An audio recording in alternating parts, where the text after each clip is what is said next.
When somebody comes into my office initially and they want to they want to file for a divorce, one of the things that we have to talk about is how are we going to get the family through the 60-day statutory period of time for them to get their final divorce.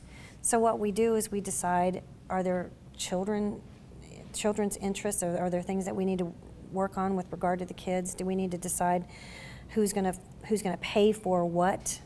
For instance, everybody that comes into my office has a mortgage payment, exactly like I have. They have a mortgage payment, they have a electricity payment, they have water bill, they have the credit card bills they've got to maintain the kids, they have daycare expenses. So when they come into my office and they're saying, okay, I want to file against my spouse, then the first thing you have to consider is, okay, if you do that, what's going to happen with the finances? How are we going to maintain the marital estate? How are we going to make sure that the mortgage gets paid or the rent gets paid? How are we going to make sure that the electricity gets paid?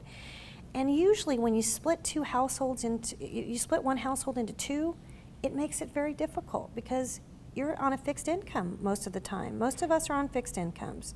And we rely on and we budget on having the fixed income between both parents that are supporting the marital estate. So temporary orders are designed to allow us to get into the courtroom and allow us to decide who's going to pay what bill, who's going to take care of the children primarily, who's going to get possession and access of the children, and who's going to pay child support.